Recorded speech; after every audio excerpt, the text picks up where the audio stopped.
iyadoo la ka guda jiro bisha barakeysan ee Ramadaan yamayba iyo dadambada masaakiin waan iyo awoodintii halaan afurka iyo ku faa'iideysadena deeq ku kooban bur bariis sokor saliid caano boor iyo timir oo la deersii dadin iska jara waayeel cuuriyaan iyo dad danyar waan iyo kanool gudaha magaalada Xudure caasimadda gobolka Bakool deeqdan yamayba iyadoo ku qoytay dawladda Cumaan iyadoo waana dadkii in ka talagaliyo deersiyeen maamulka gobolka Bakool oo muhiimada saaray dadka nugul si ay ku faa'iideysadaan ankooreen waliba ku hadlay gudoomiye ku-xigeenka degmada Xudure waan Seeyi kusmaa gudoomiyaha degmada musdaafeedan waa muslimiinta lankii oo dadkan oo muslimiinta aan ka daagay Ilaahay jeer ku sii dadka liseena wal eed walanka galaw sanadaamana walan qiibi alxamdulillah walin mahdiyaan dawladda Cumaan iyo boqortooyada yaan mahdiyaan Ilaahay mahdas ku leh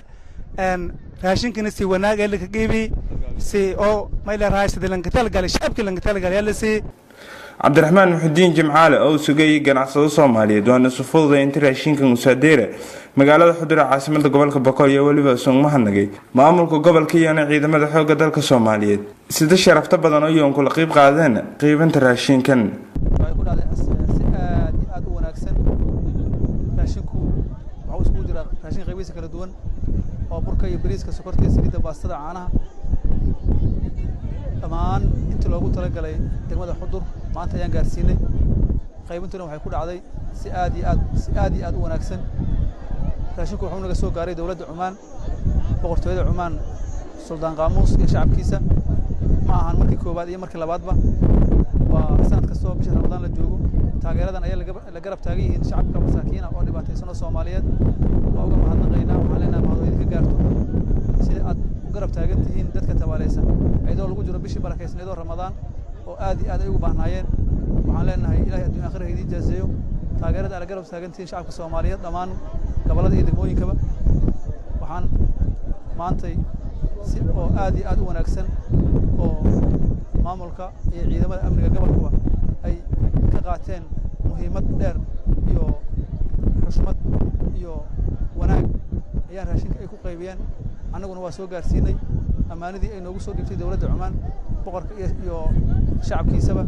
waxaan leenahay maadada ka gaarto sida taageerada buuxda oo garab taageertiin ummadda Soomaaliyeed oo dhibaataysan gudoomiyaha gobolka Bakool Maxamed Cabdi Tool yamayba Soomahanagay Suldaan Qaamuus boqorka dalka Cumaan iyo shacabkiisa way kala ciidanka maxamed dawladda Cumaan Suldaan Qaamuus iyo shacabkiisa oo balkaas ka deeqo meel ay gobolka Bakool gaar ahaan degmada Xudure raashinka intaas leeg oo ka kooban bariis sokor saliid caano raashinkaas oo aad tayan leh oo la hakeedii waqti fiican la hakeedii haw Ramadaan way meel raaygeeka macna raashinkaas nasiib weeltay ilaa kun iyo lambol ilaa kun saddex boqol maxayto oo boos oo macna yani kanta macna kun kaasay ma indaka macna meel raay lamkum maadaama booska saknoorin dad badan ka noorin yani way nololaasay macna yani insurti galiyay Suldaan Qaamuus iyo shacabshay iyo Sheekh Abdi iyo dadkaas oo markaas isku xil saaraw in dadkan hadeersiyaan xilliga Ramadaan hadeersiyaan nolol hadeersiyaan eedayadan ka maadsiin waxaan hukuumadda qoysaskii la deersiyay deeqdan iyagoo soo kala ku hadalay waxaan mahad celinaynaa dawladda Cumaan ee anagoo indhoole lugoole masaakiina caruur yar agoona haweenka gabdhaha dad lahayn isugu jira dawladda Cumaan kaalmaysay Ramadaanka ayaanu mahad celinaynaa kor Allah ka yeelo dawladda Carbeed kuwa ku reeyay Allah ka yeelo kii hanasi abshir oo Ilaahay barwaaga abshir nasi alhamdulillah alshukru lillah ilaahu adilki mahadi ilaahay mahadda alhamdulillah rabbil alamin raashinkan dawladda iyo onay tahay nagaan inhidada soo geeta yan hanageysi ilaahay ku mahadini lanki kalaaneen ka sabin muraad yeelan weela tidii kale walyaable geekle ka barwaago sidii gobolkii arsaqa karaba ka jira walsiya sidii lidiya jeeli jidi wi taxalsiya وما صدتهاي